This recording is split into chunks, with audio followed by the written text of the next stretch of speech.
એના માટે કેટલા પૈસા થશે? 25,000. પૈસા તો નહીં માર પાસે. પૈસા ના હોય તારા વહુના દાગીના લેતો હોય. હા મહારાજ, પૈસા તો નહીં, પણ હું મારા વહુનું મંગળસૂત્ર લેતા આવું છું. પણ મારી થોડી હાજી તો થઈ જાય ને? હા હા થઈ જશે. જા.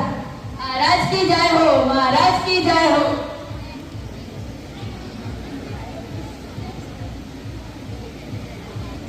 હું આને ક્યારનો શોધું છું પણ આ કઈ મળતો જ નથી. આને તો મારે શોધવો જ પડશે. સર તમે આને કઈ જોયો છે? સર તમે આને કઈ જોયો છે? તમે લોકોએ જોયો છે? અહીંયા લોકો બેઠા છે, હું એમને પૂછી જોઉં.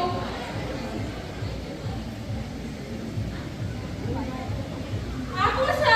આ તો પેલો ફરાર કેદી છે.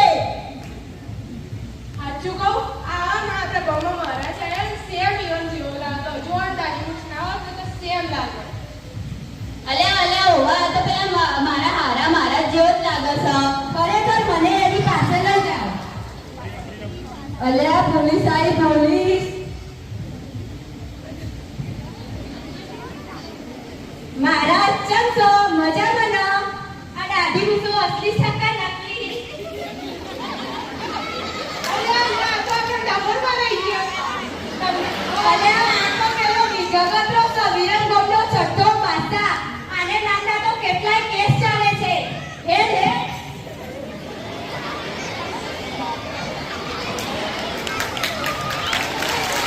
તૈયાર છે, જરૂર છે એમાં ઘી મેળવવાની. તો દિનેશભાઈ સાહેબ ભગવાન સ્વામિનારાયણનો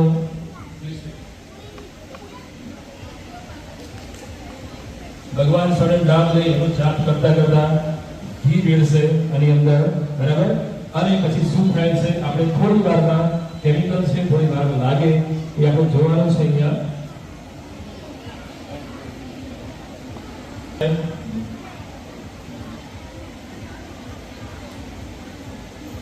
આપણે ભગવાનના જાપ ચાલુ કરી દઈએ.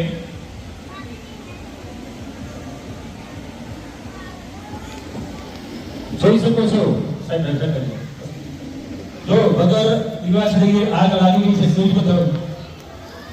આપણે કોઈ જગ્યાએ માચીસ વાપરી નથી, તેમ છતાં યજ્ઞ પ્રવેશ થઈ ગયો છે. એને જાદુ કે ઉપર મહારાજ ચાલતું બાદલ આવી ગયો હતો, એવું કરીશું. આ પણ એક વિજ્ઞાનનો પ્રયોગ છે. કેમ થયું કે તમને પછી જણાવીશું. આભાર દિનેશભાઈ, આપ કહેશો. ધન્યવાદ.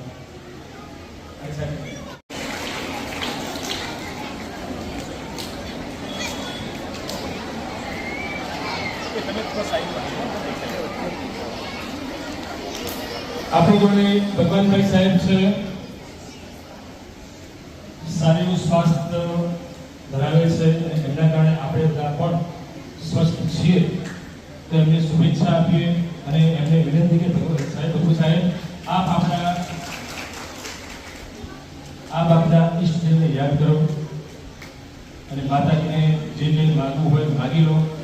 તમારી જે કોઈ એક બી યાચના હોય એ ભગવાન સુધી પહોંચે છે કે નહીં એ આપણે આ જરા જોઈ લઈએ. એક નાનો પ્રયોગ છે, બરોબર છે સાહેબ?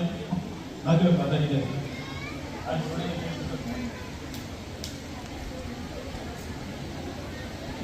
ચલો, ભગવાનભાઈ સાહેબે માનતા માગી લીધી છે. હવે સાહેબે જે કંઈ પણ માગ્યું છે એ એટલે ભગવાન સુધી પહોંચ્યું કે નહીં એ કેટલી ખબર પડશે. એક નાનો પ્રયોગ કરીએ. બસ આ શ્રીફળ. હવે સાહેબ આ જે છે દરેક જણા આમાં પાણી છે, પીવાનું પાણી. જો કંઈ મંત્ર નથી હું પી બતાવું.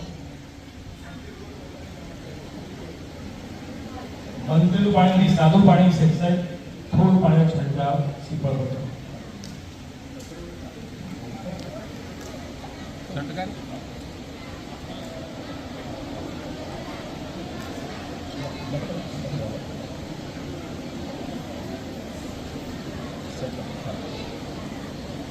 જો માત્ર પાણી નાખ્યું છે તેમ છતાં શ્રીફળ છે એ સળગવા લાગ્યું છે. ભાઈ, પાણીથી કદી આગ લાગે?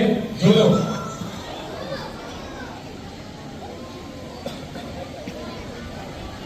એની સાહેબ જે કંઈ માનતા માંગી છે એમના માતાજીની પહોંચી ગઈ છે.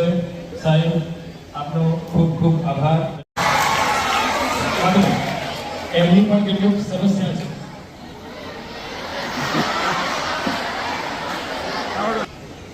છોકરો મોટો થઈ જાય એ બધી ઘણી બધી આશાઓ છે. એટલે એ પણ ભગવાનની માનતા માનેલો છે તમે મનમાં એ માનવી હોય જોઈએ ભગવાન તમને શું પરચો આપે છે એ જોઈ લઈએ આપણે.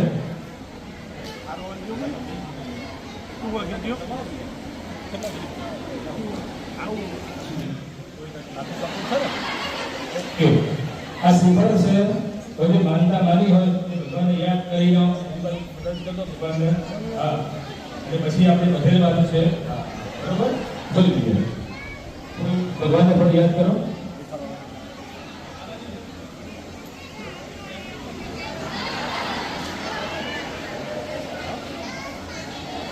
ટાઈમ ના પડે જોવાનું થોડી આગળ આગળ બધું કમ્પ્લીટ છે.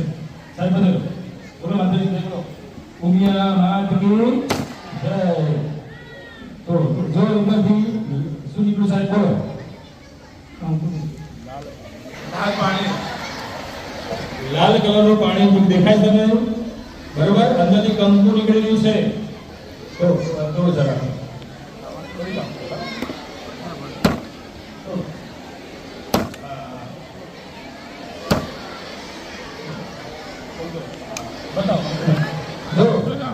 અંદરથી કંકુ નીકળ્યું છે એટલે સાહેબની બધી વાર્તા પૂરી થવાની છે. સાહેબ શું તો બોલો લાલ ચોમરી પણ નીકળી માતાજી બોલો ઉમિયા માત કી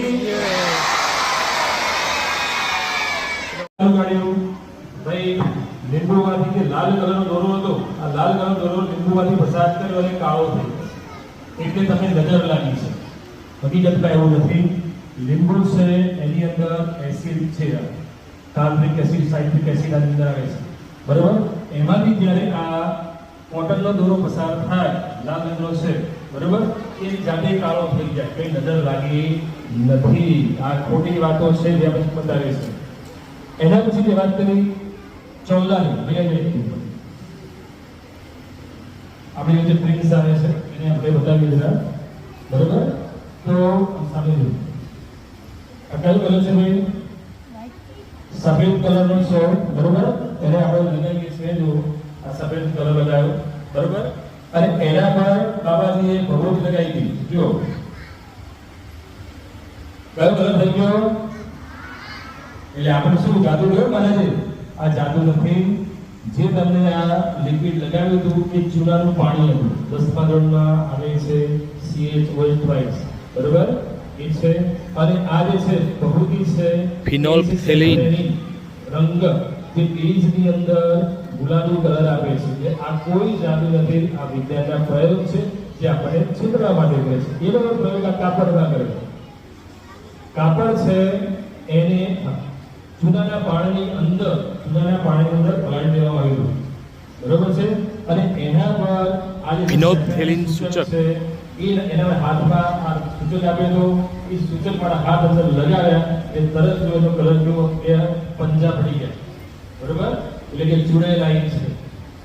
એટલે આ બધી ખોટી માન્યતાઓ છે નાટક છે જેના દ્વારા આપણને છેતરવામાં આવે છે. આ જે નાના પ્રયોગ હતા એ બાળકો કર્યા આપણે એનાથી વધારે આપણે કરવાનું છે. એક વજન ટકે દિવાળી આ કેવી લાગી એ પણ એક વિજ્ઞાનનો સાદો પ્રયોગ છે. એના માટે અમે વાપર્યો હતો KMnO4 પોટેશિયમ પરમેંગેનેટ.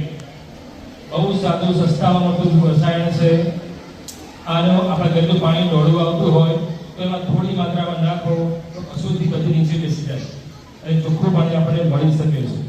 વધારે માત્રા નાખો તો પછી આપણને રોગ પણ થઈ શકે છે. આ તો KMnO4 જે અંદર આપણે હવનમાં નાખેલો હતો અને એમાં જે ઘી ગયું હતું દિનેશભાઈ સાહેબે એ હતું ગ્લિસરીન. આ શું છે ગ્લિસરીન. મોઢામાં ચાદા પડે એટલે ડોક્ટર આપે લગાવજો. આ ઘી નતું પણ શું હતું ગ્લિસરીન. KMnO4 અને ગ્લિસરીન જે પ્રક્રિયા થઈ આપણો હવન સંપત્તિ થયું બરોબર છે. એટલે આ કોઈ પ્રકાર જાદુ નથી. એક પ્રકારનું વિજ્ઞાન છે. બીજી વાત જે ભગવાનભાઈ સાહેબે પાણી છાંટ્યું તેમ છતાં શ્રીફળ સળગી ઉઠ્યું એ શું છે એ પણ તમને પ્રયોગ બતાવીશું. આગ લાગી હતી બરોબર એ શ્રીફળમાં પહેલેથી મેં સોડિયમ ધાતુ છે સોડિયમ ધાતુનો ટુકડો છે બરાબર એ મૂકેલો હતો. સોડિયમ એ સૌથી સક્રિય ધાતુ છે. પોટેશિયમ સોડિયમ સૌથી સક્રિય છે. હવામાં ખુલ્લો રાખો તો પણ પ્રક્રિયા કરે અને પાણી સાથે તો તરત સળગી ઉઠે. એટલે જેવું સાથે પાણી ઉડ્યું તરત આ સળગી ઉઠે. તમને હું રૂપ બતાવું છું. જો આ સોડિયમ છે, પ્રિન્સ એના પર પાણી વેડે છે. થોડું સાઈડમાં થયો તું દૂર રહે.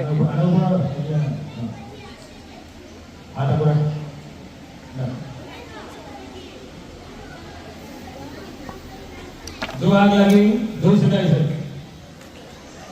બરાબર. એટલે આ પણ કોઈ પ્રકારનો જાદુ નતો, વિજ્ઞાનનો પ્રયોગ છે. પછી વાત ચંદ્રકાંતસિંહ સાહેબની કે અંદરથી રંગીન પાણી, કંકુવાળું પાણી કેવી રીતે નીકળ્યું, એક ચૂંદડી કેવી રીતે નીકળી. તો તમે સૌ જાણતા હશો, શ્રીફળ છે એનો આ ઉપરનો ભાગ, એમાં છે એની આંખ, સૌથી સોફ્ટ પાર્ટ છે એ છે શ્રીફળની આંખ. એની અંદર અમારા જલાભાઈએ કાણો પાડી દીધું અને કાણો પાડીને એની અંદર કંકુ અને ચૂંદડી રાખી દીધી અને પછી એ કાણો પૂરી દીધું હતું, બરાબર છે.